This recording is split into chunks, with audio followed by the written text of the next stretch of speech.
I hope we're in our garden and we've just picked our cucumbers of the day. They're growing behind us and It's our they're lunchtime snack. bringing us a lot of joy at the moment. The cucumber harvest, probably getting 3 or 4 a day. Yeah. There's no like spiritual analogy there at all. But Abundance. no, let's not try and make it happen. So really 2 things. We just wanted to share a little bit about how we're doing in our faith journey, and also to share about some plans we've got for the autumn time. Yep. So do those 2 things. So first up, I'll go first and say just this journey that we've been on for the last couple of years, really, like what is the good news, what is the gospel, the Trinitarian faith course, asking us to look again at what are the assumptions we've carried about what God is like, what have we picked up from our church context. And for me, I think a significant thing that I've been realising really in the last few weeks is that I've had this kind of schism between Jesus coming as the nice guy when we read about him in the Gospels first time around, but expecting him to come as this kind of angry judge in the future. That's an idea that I've held. He's going to come back with a sort of ferocity. And I've been just searching the Bible and sitting in that, and actually I think I see in the scriptures that that's not what he's like. It's not what God's like. I see in Jesus is the same yesterday, today, and forever. We're told, aren't we? And in Colossians, it talks about Jesus being the image of the invisible God. And then in Colossians 1, and then in Hebrews chapter 1 verse 3, he's the radiance of the glory of God, the exact representation of his being. And so for me, the fact that there isn't this schism between the nice part of God and the kind of angry part is big. It's really big. And so I'm sitting in that and finding a lot of healing, I think, in that. And I'm sure it's going to be affecting my life in all sorts of ways. Yeah. And for me, it's really, really practical as well. Just the revelation that God is love, that the nature of the Godhead is relational, that reality is relational, and that the highest and most human calling is to love the person in front of us, to be fully present to them and love them. And that is really life-giving, to sit in that and posture myself in that this love that God, as my Father, has for the Son is the same love he has for me. He includes us in that love, and also that is the love he designs me to have for the person in front of me.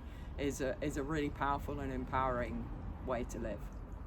So on that theme and of love, and it blends in quite nicely to what we're planning for the autumn, there's a couple of things. Really, we recognise that the power of church so much is about the strength of a community. And so we think and talk a lot about how can we strengthen our community, how can we make Hope an easier community for people to join from outside the church, an easier community for people to feel part of, so that there can be that life-changing, life-forming rub of life on life.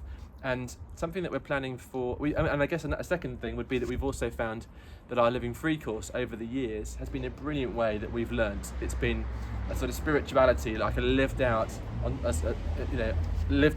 theology, isn't it? It's kind of how we do daily life. And we found the way that we teach Living Free, testimonies, and the sort of format has just been brilliant over the years. So bringing those 2 things together, that need for strengthening our smaller community within the church, and recognising that the sort of Living Free approach can be a great accelerated way of learning and growing in our faith. We're planning we're looking at maybe doing 3 sprints through this next year, starting in October time. The first one being a 6-week block, where we alternate between meeting in Hope Chapel 1 week and then in homes around the sort of Bristol area the next week. And we do that 6 weeks in all in a row. And Wednesday evenings, although I think one of the life groups is going to do their home-based one on a Thursday evening because that works better for them. But anyway, the kind of the vision of it is about we're like formed by the love of God, and we want to just really get into this thing of how does God's love shape us and form us. So the first 2 weeks are going to be about us receiving the love of God ourselves and pressing into that. The next 2 are about how we love each other as community, and we can explore some of that dynamic there around church community. And then the last 2 weeks about how we live that out with people outside the church. So those, and we're going to be going through the book of John, the Last Supper discourse it's called, from about John 13 to 17. Yeah. That's the plan. Yeah. So the overarching theme is formed into as people of love, and that's maybe as I have loved you. Yeah. That could be a good title. Yeah. When Jesus says that. Yeah. So that's our vision for Hope for 26-27, is that we are formed into people of love, both for God, for each other, and in the world, but in a really profound, transformational way, where we do taste heaven on earth, because that is what God is like. and we get to be formed into his nature in us. And so we're really looking forward to it. We're going to have a rest now. We're going away on holiday as a family, which is really exciting. But actually, it's exciting because of what we're looking forward to in September, October, November, December, to be part of a community that is growing into being a people of love. I think that, for me personally, I think individualism is a real heresy that's corrupted the church. And we are, just as God is one and three persons, so we are one body and many, many parts. And I think there's a grace on us in this season at Hope to really move into what it actually means to be a community of people formed in love. Great. Yeah, so praying for you that you're continuing to grow and mature in your life and faith and in all aspects. And we just really appreciate you. Love following Jesus with you. Yeah, it's a real privilege. Bye. Now off to eat our cucumber.